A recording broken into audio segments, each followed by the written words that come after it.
Muito obrigado por escolher o Ministério de Vídeo e Áudio do Templo Batista Maranata. Depois de ouvir esta mensagem, visite o nosso site www.tbm.org.br. Nossa igreja oferece discipulado cristão, instituto bíblico e muitas oportunidades para o seu crescimento espiritual. Que Deus o abençoe. Maranata, ora vem, Senhor Jesus. Gênesis capítulo 49. Eu falei durante 6 semanas nas quartas-feiras aos irmãos sobre a vida de José, usando esse texto. Infelizmente, nem o tempo que usufruímos na quarta não é suficiente para falarmos tudo aquilo que tivemos por objetivo falar. Então, eu vou usar desta manhã, eu não desejo completar o que foi falado no estudo sobre José, mas sim relembrar e fixar algumas questões que nós vimos e que são importantes para todos nós. Se você conseguiu acompanhar os 6 estudos sobre José, você vai estar bem inteirado disso.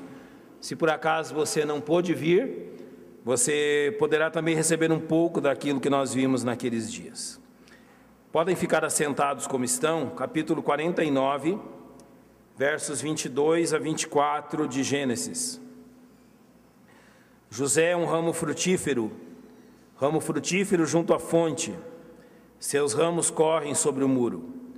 Os flecheiros lhe deram amargura e o flecharam e o odiaram. O seu arco, porém, susteve-se no forte, e os braços de suas mãos foram fortalecidos pelas mãos do valente de Jacó, de onde é o pastor e a pedra de Israel. Obrigado, Pai, pelo privilégio de todos nós, que todos nós temos de estarmos na Tua casa nesta manhã, voltar a nossa atenção à Tua palavra e à Tua verdade. Abençoa-nos, Pai, enquanto relembramos e meditamos nessas verdades sobre como mantiveste o Teu servo firme e como foi que José manteve-se ao lado do Senhor mesmo diante de tão duras provas. Abençoa-nos, Pai, enquanto estudamos pelo ministério do Teu Espírito Santo, iluminando o nosso entendimento e nos fazendo lembrar desta verdade. Assim nós oramos em nome do Senhor Jesus Cristo, nosso Salvador. Amém. Quando Jacó abençoou seus filhos antes da sua morte, esse é o texto onde ele fala as palavras sobre José. Então, antes de morrer, ele citou cada um dos seus filhos. E aqui ele coloca muito claramente quem é José e o que Deus realizou através de José. Primeira coisa que ele diz sobre José é que José é um ramo frutífero junto à fonte. José é um ramo que deu frutos, e frutos que redundaram na sobrevivência do seu povo, da sua família, e frutos que redundaram na grande nação que Israel tornou-se. O verso 23 nos faz lembrar muitas questões sobre a vida de José, quando diz que os flecheiros lhe deram amargura, e o flecharam e o odiaram. É interessante observar que José, na sua vida, foi alvo de diversos flecheiros e dessas flechas de ódio, que Paulo cita como os dardos inflamados do maligno. José recebeu toda a sorte de flechas, a flecha da amargura, do ódio dos seus irmãos, a flecha do esquecimento por parte dos seus companheiros de cárcere, e assim por diante. Mas o verso 24 disse que o seu arco, porém, susteve-se no forte. A grande lição que nós aprendemos, uma delas na vida de José, e que deve ser praticada por nós, filhos de Deus, é que sim, nós recebemos flechas constantemente do nosso grande inimigo. Os dardos inflamados do maligno são jogados constantemente, diariamente contra nós, procurando nos ferir, procurando nos incapacitar, procurando nos desmotivar, procurando que nos afastemos do alvo que Deus tem para nós. Mas a grande verdade aqui é que também nós temos um arco. Sim, irmãos, nós também jogamos flechas. E está aí um dos grandes fatos que os cristãos têm se esquecido. Eles não são passivos. Crentes não são um alvo ambulante, recebendo os dardos inflamados do maligno, mas também receberam um arco para devolver flechas àqueles que têm lhes jogado flechas. A grande questão é que as nossas flechas são de outra natureza. Recebemos as flechadas do ódio e da amargura, devolvemos com flechas de bondade, de perdão e de paz. Isso deve ser aprendido por nós. O fruto do Espírito serve exatamente para isso, para que devolvamos os ataques com as flechas da graça de Deus e não com as flechas do ódio e do pecado. Então, primeiramente, guarde isso no seu coração.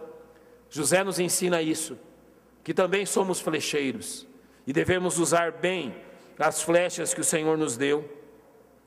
O verso 24 completa dizendo que os braços de suas mãos foram fortalecidos pelas mãos do valente de Jacó. Aqui é como se os braços de Deus estivessem sobre os braços de José, capacitando-o a lançar as flechas certas. E há uma lição preciosa disso, de como José manteve-se firme em meio às tantas dificuldades. Ele buscou a capacitação naquele que tem poder para nos capacitar. Sabe qual é uma das razões que muitos de nós não nos mantemos firmes na vida cristã? É que nós não buscamos forças no lugar certo, e aonde elas estão em abundância. Lembra que o salmista vai por diversas vezes dizer e falar sobre o esconderijo do Altíssimo? Se fosse um esconderijo, nesse sentido, nós nunca acharíamos, mas Deus próprio é o esconderijo, onde seus filhos buscam fortalecimento e forças, e a oração o meio de adentrarmos no esconderijo de Deus. Então aprendamos sempre a buscarmos a firmeza e o fortalecimento, antes de tudo, no nosso Deus. Eu não me agrado, e creio que estou certo biblicamente nisso, no pensamento de que é normal que um cristão viva a tropeçar. A vida de José nos mostra o contrário, que o desejável é que o cristão viva firme nas promessas de Deus. Por exemplo, eu não posso concordar com alguns cânticos que dizem, por exemplo, tropeça aqui, cai acolá, mas depois levanta e continua a andar. Dá a impressão que tropeçar é o normal e até desejável. Não, não é desejável. Não é desejável viver aos tropeços. Não é desejável viver caindo. Não é normal viver caindo e levantando, caindo e levantando. Há uma ideia dizendo que cair é nosso, levantar é de Deus. Da onde está essa ideia? Nos manter de pé é de Deus. E a vontade dele para nós é que nós nos mantenhamos de pé e não tropecemos. Então guarde bem isso na sua mente. E José nos ensina isso. Como permanecer de pé, mesmo diante de todas as lutas que você está enfrentando. Como não tropeçar, como permanecer firme. Essa é a lição de José. A primeira questão que é preciso dizer a respeito disso é que José se manteve firme, mesmo enquanto outros ao redor dele tropeçavam. Sim, enquanto a família dele e os seus próprios irmãos viviam em decadência espiritual, enquanto a família de José afundava-se nos pecados, enquanto a família de José tornava-se semelhante aos moradores de Canaã, enquanto eles adotavam as mesmas práticas, a mesma forma de vida dos cananitas, José adotou e manteve-se firme na prática de vida que Deus queria dele. Então, observe uma coisa: manter-se firme nos caminhos de Deus depende unicamente de você e não das pessoas que estão ao seu redor, porque é uma decisão sua, que você pessoalmente toma.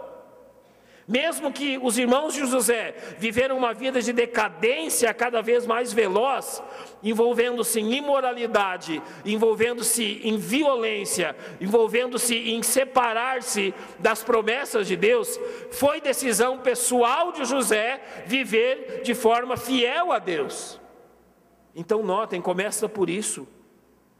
É a minha e a sua decisão. Você tem capacidade de decidir. e pelo Espírito Santo, pela palavra de Deus, é exortado a permanecer, a decidir permanecer firme, mesmo que muitos ao seu redor decaiam e se afastem de Deus. A constância é a palavra-chave. Deixa eu lhe mostrar como isso funciona. Você já percebeu que uma parcela ínfima de crianças, adolescentes criados na igreja, pais de filhos inconstantes para com a casa do Senhor e para com o serviço do Senhor, ou seja, quando os pais se demonstram inconstantes em estar na igreja e servir a Deus, é uma parcela muito pequena desses filhos que permanecem nos caminhos do Senhor, e que a grande parte deles se desvia, sendo que aqueles que permanecem firmes, nós podemos chamar de exceções. A constância é a palavra-chave. José foi constante, e ele levou outras pessoas a serem constantes. Pais, eu e você temos uma responsabilidade muito grande. É a nossa constância, mesmo quando outros são inconstantes, que garantirá que os nossos filhos permanecerão firmes. Não estou dizendo que em algum momento não possam desviar-se dos caminhos do Senhor, mas que Deus agirá com bondade, trazendo-os de volta no seu tempo. Então, constância, acima de tudo, é a palavra-chave para permanecermos firmes. E constância principalmente, e mesmo que as pessoas ao seu redor tropecem, mesmo que aqueles que estão ao seu redor decaiam espiritualmente, e mesmo que essa decadência venha do seu marido, da sua esposa ou dos seus pais, a decisão de permanecer firme é sua. Notem que essa é sua responsabilidade. Lá no céu, quando formos julgados pelas nossas obras, nenhum de nós poderá responsabilizar a esposa ou o esposo, os pais ou os irmãos, ou qualquer outra pessoa, pela nossa falta de firmeza e constância. Lá no céu nós responderemos pelas nossas próprias atitudes, pelas nossas próprias decisões, pelos nossos próprios caminhos. E você tem, como José teve, o poder e a oportunidade de decidir, mesmo em meio à decadência espiritual de outras pessoas ao seu redor, permanecer firme. Então faça isso. A firmeza espiritual começa por isso. Evitar uma vida de tropeça e levanta, que não é desejável, começa por isso. Numa decisão pessoal sua, em sua mente, em seu coração, a permanecer firme, mesmo que todos ao seu redor venham a se desviar. A segunda questão: permaneça firme, mesmo que o pecado, o mundo e Satanás te ofereçam os prazeres da desobediência constantemente. Lembra quando José foi vendido para o Egito? Deus havia prometido a ele que a sua família, através de um sonho, que a sua família se curvaria diante dele. De repente a própria família, os próprios irmãos o vendem como escravo. O que José pensou no caminho entre Canaã e o Egito? Depois ele chega lá, vai para a casa de Potifar, acaba se tornando mordomo de Potifar. As coisas de terríveis começam a melhorar um pouco, mas ele continua escravo, até que um dia surge a mulher de Potifar em cena, e as suas constantes tentações para que José se realmente decidisse não seguir a sua decisão de manter-se firme e seguir aquilo que ela estava propondo, a tentação do pecado. Deixa eu lhe dizer, como eu tenho visto muitos crentes se comportarem diante da tentação do pecado. José teve momentos difíceis depois da sua venda aos ismaelitas e a sua ida para o Egito. Até os 17 anos ele vivia com seus pais, com seus irmãos, uma exceção no meio deles. De repente os seus irmãos lhe prendem, lhe vendem, ele é levado escravo e vendido para este homem. Isso envolveu muito sofrimento. Isso envolveu muita dureza de vida. Um escravo não tem uma vida fácil. Mas depois José se levanta de novo. A Bíblia diz que Deus abençoava José e a casa de Potifar por causa da presença de José ali. Mas lembre quanto sofrimento ele teve até chegar ali. Então vem a mulher de Potifar, oferecendo os prazeres do pecado. Sabe como muitos crentes pensam diante disso? Eles pensam da seguinte forma: olha, eu já sofri tanto, eu já tive tantos problemas, quedas e dificuldades, eu já sofri tanta injustiça e perseguição, eu já padeci tanto, que não faz mal, afinal, ter um pouco do gozo que o pecado pode me dar. Infelizmente, é assim que muitos crentes raciocinam. Olha, não fará mal para a minha vida, diante de tudo aquilo que eu sofri, que eu tenho um pouco da boa vida que o mundo pode oferecer. Sabe qual é o risco disso? Grande parte dos crentes que escolhem a boa e prazerosa vida do mundo, resolvem permanecer lá e não voltar. Este é o grande risco. Quando você escolhe, se José tivesse escolhido os prazeres da vida como um amante da mulher de Potifar, aquela escolha, aquela única escolha, teria influenciado de tal forma que José não teria o desejo de voltar. Então assim ocorre com os crentes hoje também. Quando nós entendemos que merecemos um pouco da boa vida no mundo, a vida no mundo, irmão, se torna tão boa que nós simplesmente não queremos retornar para a casa de Deus. É assim que funciona. Lembra do filho pródigo? Enquanto estava tudo bem, ele não lembrava de nada. Quando terminou o dinheiro, ele continuou lembrando de nada. Quando foi cuidar de porcos, continuou lembrando de nada. Quando alimentava-se da comida dos porcos, continuou da mesma forma. Ele só caiu em si quando o texto diz: e eu aqui pereço. Quando a morte bateu a porta, que ele foi lembrar de que casa ele era. E quantos crentes são assim também? Então não permita isso na sua vida. A vida no mundo é prazerosa, sem dúvida. A vida sem as regras de Deus é prazerosa, sem dúvida. Será extremamente prazerosa durante algum tempo, até que você comece a reconhecer que está morrendo. Então o prazer sumirá.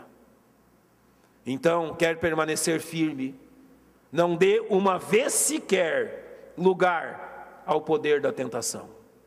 Tentados todos nós podemos ser. Sucumbir à tentação, e entenda isso, é uma decisão exclusivamente sua. É você que vai decidir por isso. E saiba bem, que a partir do momento que você decidir por isso, voltar atrás será cada dia mais difícil. Então, permaneça firme. Permaneça firme nos caminhos do Senhor, não dando lugar a atender às tentações que são colocadas diante de você. A terceira questão que quero dizer-lhes é que todos nós precisamos permanecer firmes nas promessas de Deus. Eu citei isso no estudo e relembro vocês.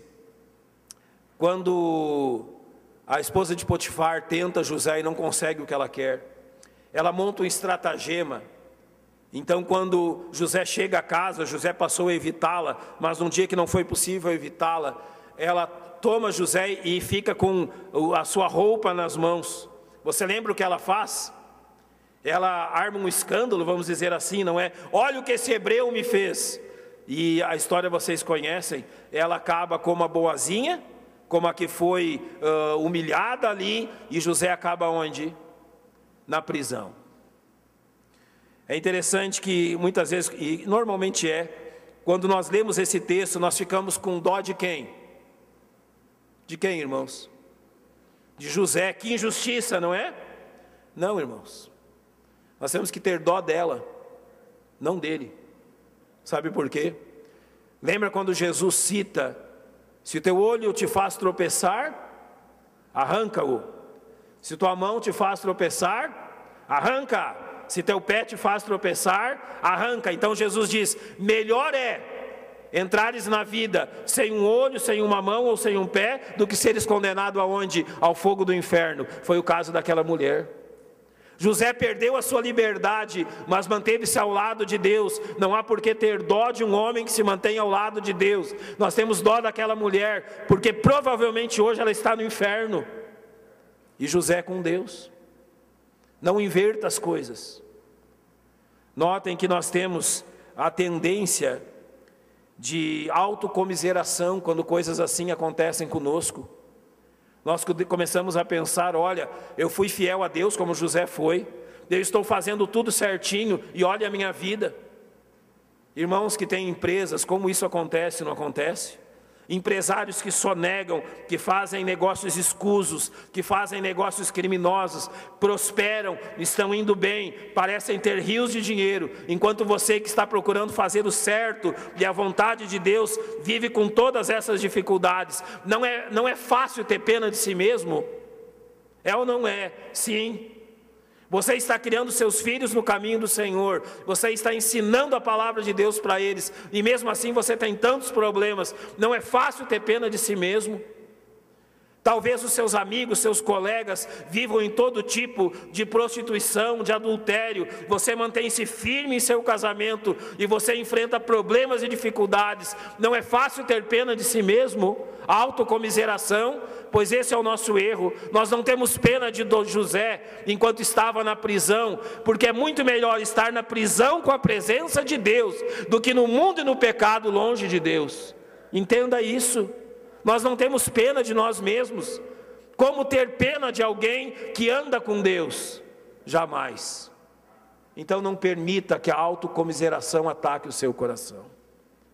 Como nós vamos permanecer firmes, sabendo que estamos no melhor caminho? Não se iluda com o mundo. O prazer do mundo não é o melhor caminho.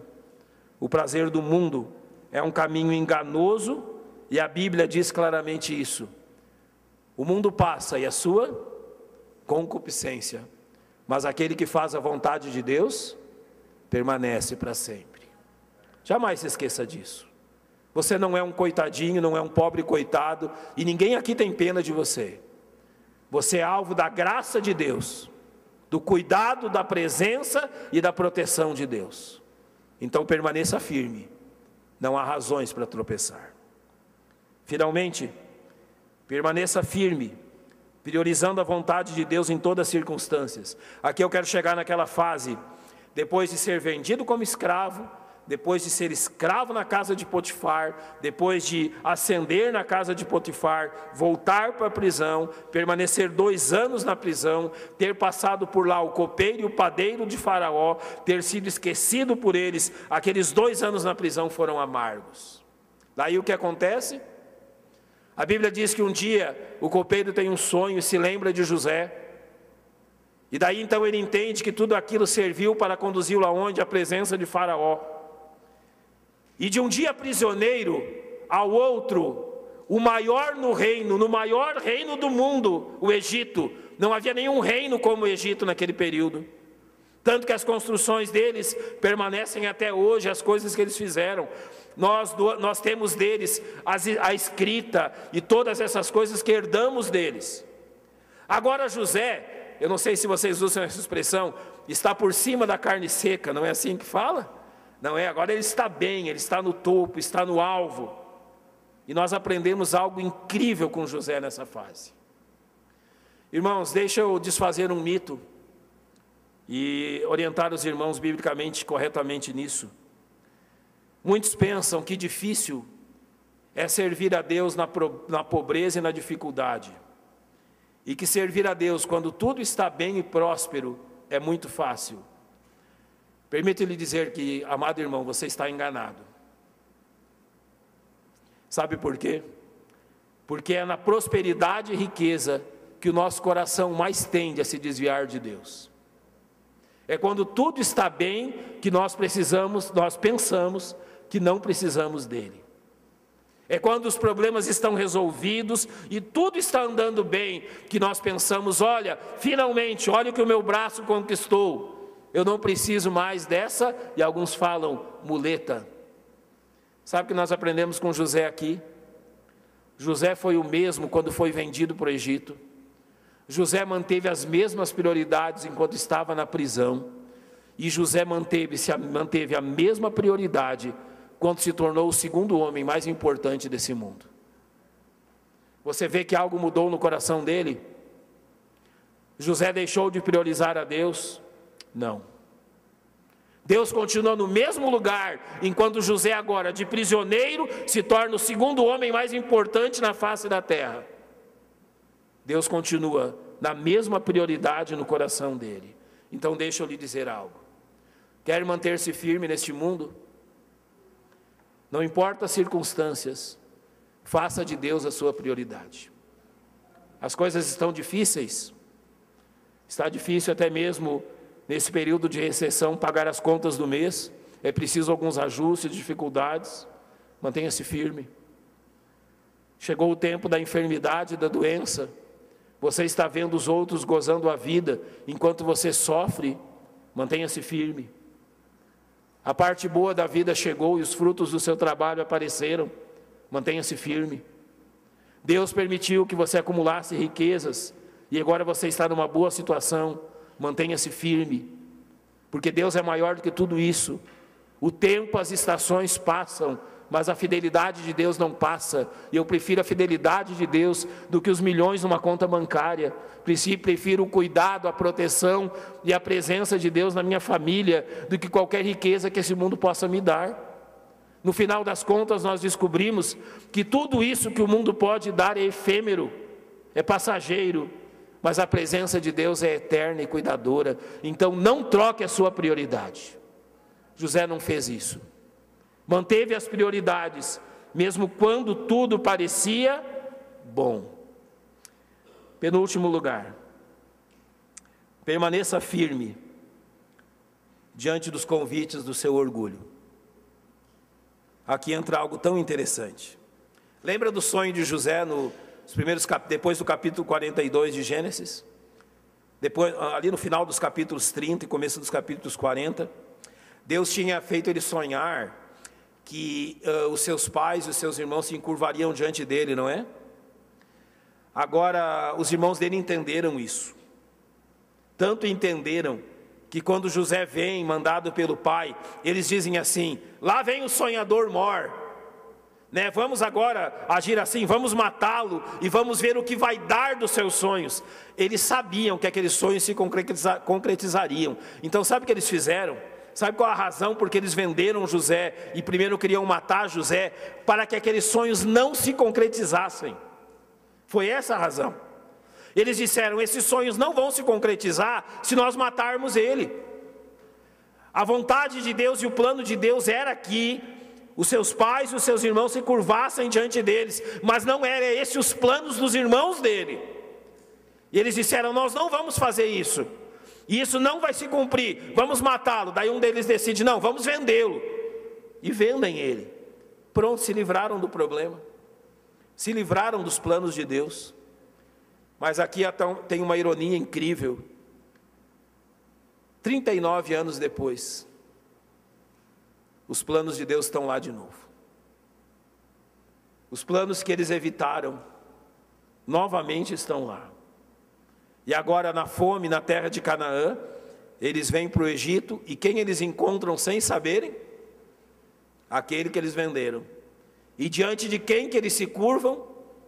Daquele que Deus disse que eles se curvariam. Você não pode fugir dos planos de Deus. Você pode até tentar adiá-los, mas um dia os planos de Deus vão te encontrar.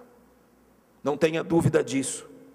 Só que quando os planos de Deus se concretizam, José não imaginava que para que esses planos se concretizassem, tanta maldade fosse dirigida a ele. E agora que ele tem os seus irmãos curvados diante dele, qual é o pensamento que naturalmente vem ao coração do homem? Agora é a hora da vingança. Agora é a hora de pagar na moeda que eles merecem. E deixa-me então aplicar essas questões. Irmãos, todos nós, em certa medida, enfrentamos isso. Nós temos todo o tempo pessoas que fazem o mal para nós. E deixa eu lhe dizer algo ainda pior do que isso. Até mesmo irmãos de igreja que fazem o mal para nós. Não vamos ser cínicos, mas vamos reconhecer como nós somos, eu e você. Sim, nós somos capazes de fazer o mal até para os nossos irmãos. É assim que nós somos. A Bíblia não chama atenção para aquele que comete tal pecado, mas para ser aquele que sofre tal pecado. Em Mateus 18 a Bíblia diz assim: se teu irmão pecar contra ti, vai. É isto? E normalmente nós pensamos assim: peraí, foi ele que me ofendeu e é eu que vou lá pedir desculpa? Que absurdo é esse?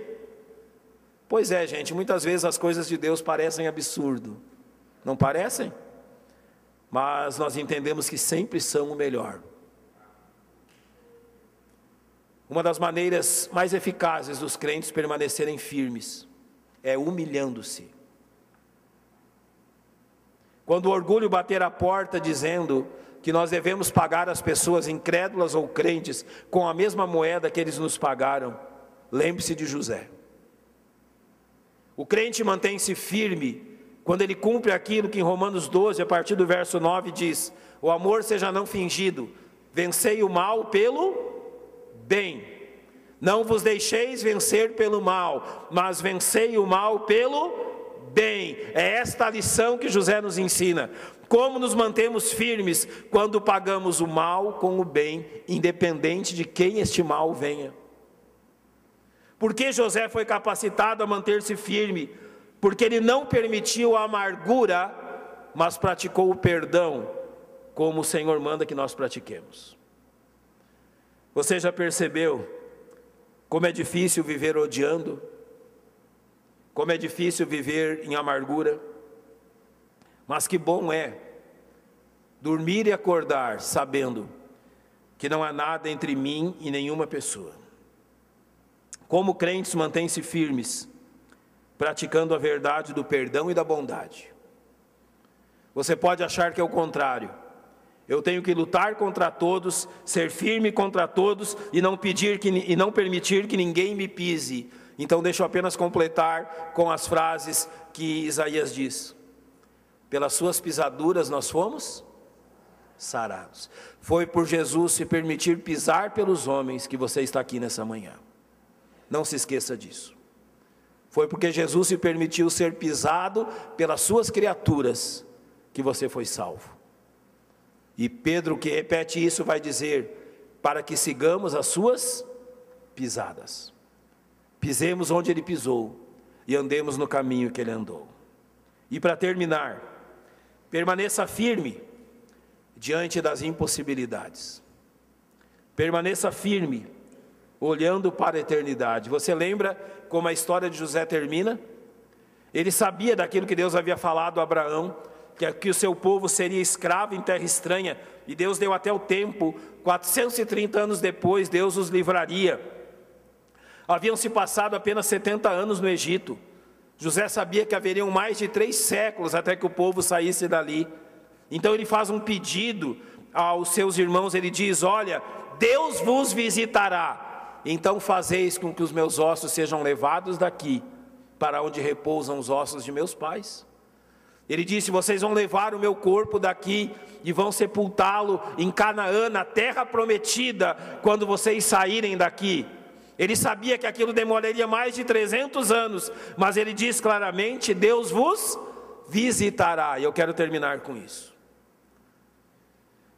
Você pode hoje estar se queixando das dificuldades da vida. Eu enfrento problemas, você enfrenta problemas, todos nós temos lutas e dificuldades.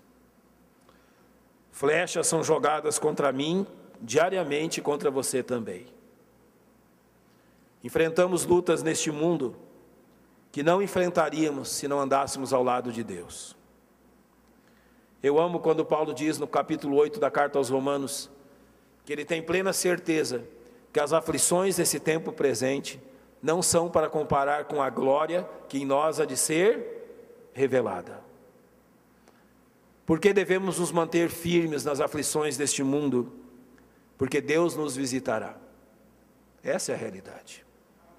E quando tudo estiver como numa circunstância sem solução, ouviremos o clamor da trombeta, o grande rugido vindo do céu, como de muitas vozes, e o Senhor das nuvens nos chamando. Você tem certeza que o Senhor lhe visitará, que Ele virá lhe buscar. Então a mensagem que a Bíblia nos ensina diante disso é que permaneçamos firmes enquanto aguardamos o seu retorno. É a isso que nós somos chamados, irmãos. Permanecer firmes e constantes, sabendo que no Senhor o vosso trabalho não é vão. Não é vão nada do que temos feito aqui. Não é vão trazer a sua família à igreja, não é vão ser constante nas coisas do Senhor, não é vão os ministérios que você pratica, não é vã a sua fidelidade, não é vã a sua santidade, nada é vão nos caminhos do Senhor. Então permaneça firme, este é o caminho. E que Deus nos ajude, que Deus nos fortaleça, e tenho certeza que Ele tem feito isso, de nos ajudar, de nos dar a sua presença, enquanto enfrentamos as lutas. Mas o meu e o seu papel é permanecer firmes. Que Deus nos abençoe. Vamos orar.